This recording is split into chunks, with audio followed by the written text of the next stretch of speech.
On Wednesday last week, Cabinet approved the draft white paper on the conservation and sustainable use of South Africa's biodiversity for public comment, emphasizing that our biodiversity provides an important basis for economic growth and development, and it is, of course, critical to the livelihoods of many people. Now, despite having a range of biodiversity and sustainable use legislation and policies already in place in our country, biodiversity loss continues to threaten the health of ecosystems and the survival of species, and results in negative impacts for livelihoods and for the economy. Global change, habitat loss, degradation, invasive alien species, overharvesting, and illegal harvesting all threaten South Africa's biodiversity. It's almost 2 decades since the advent of our democracy.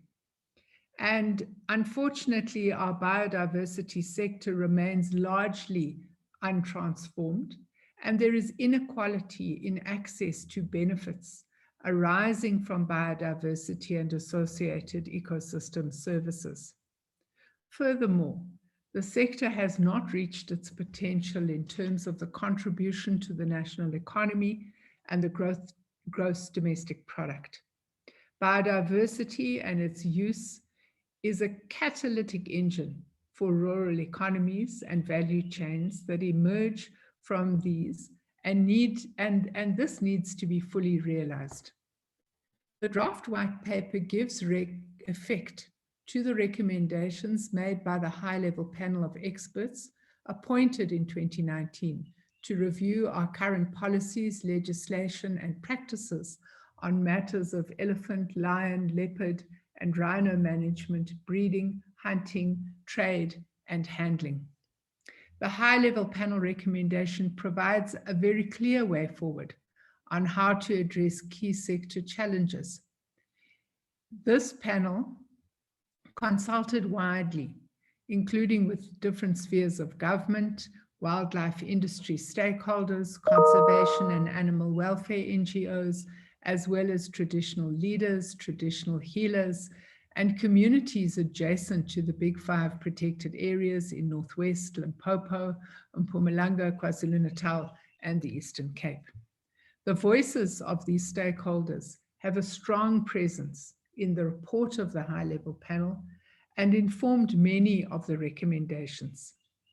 The high-level panel highlighted the importance of transformation of the sector with empowerment and capacitation of communities living with wildlife and recognition of their traditions and cultures as practiced through traditional leaders and traditional healers. The high-level panel recommended the development of this white paper for the conservation and sustainable use of our biodiversity, and indicated the need to shift to an Africanized conservation approach that embraces the diverse cultures, traditions, and knowledge systems of South Africa and values such as Ubuntu. The high-level panel also emphasized the need for a more holistic approach to sustainable use, which ensures responsible and humane use of South Africa's biodiversity and ends poor and harmful practices, such as those associated with the much maligned captive lion industry. Importantly, a white paper should also ensure transformation with access and beneficiation by communities living adjacent to protected areas, as well as previously disadvantaged individuals. The department has worked closely with SANBI, SANParks, and our partners in the provinces to draft this white paper. It sets out a vision of a prosperous nation living in harmony with nature, where biodiversity is conserved for present and future generations and secures equitable livelihoods and improved human well-being. To accomplish this, the mission is to conserve South Africa's biodiversity and maintain and restore ecological integrity, connectivity, processes, and systems, with resulting ecosystem services providing transformative socio-economic benefits to the nation through justifiable, responsible, and ecologically sustainable and sociably equitable use of the components of biodiversity. Now, the outcome of this is encapsulated in the impact statement of thriving people and thriving nature. The draft white paper also sets out important principles that will guide future policy, legislation, and decision-making across the sector. There is a need to do things differently. Through the white paper, South Africa will adopt an enabling definition and understanding of biodiversity conservation that releases South Africa from the shackles of the past and which emphasizes the constitutional imperatives within the environmental right, but also which will improve the well-being of people consistent with Ubuntu.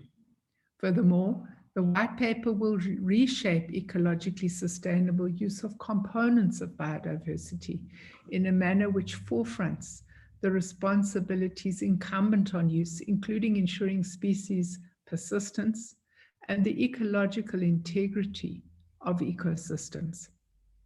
Social responsibilities are ensuring that continued benefits to people are fair, equitable, and meet the needs and aspirations of present and future generations.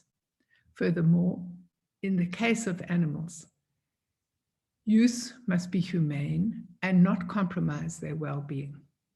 In addition, the white paper proposes to adopt a philosophical framing of Ubuntu for biodiversity conservation and sustainable use, emphasizing the African approach that is consistent with traditions, culture, knowledge, and aspirations of African people in terms of defining their well-being. This will empower communities and traditional leaders and healers as influential and impactful leaders of the sector and as equal and meaningful participants, as well as to ensure and enhance the spiritual and sacred contribution of nature to people, especially forefronting the close connection of African people with nature and the environment and living in harmony with nature. The white paper emphasizes partnerships and adopting participatory and consensus approaches throughout the biodiversity sector, which will promote meaningful participation and influence all stakeholders with communal rather than individual outcomes. These shifts will provide a clear understanding of the intent and aspirations of South Africa in terms of promoting conservation in order to achieve protection of the environment for present and future generations, as well as securing ecologically sustainable use to promote justifiable economic and social development. The white paper will be relevant to the historical, socio-economic, and environmental context of South Africa and the aspirations and the needs of our people. It is a new deal to ensure people will not only be living in harmony with nature, but that both people and nature will thrive.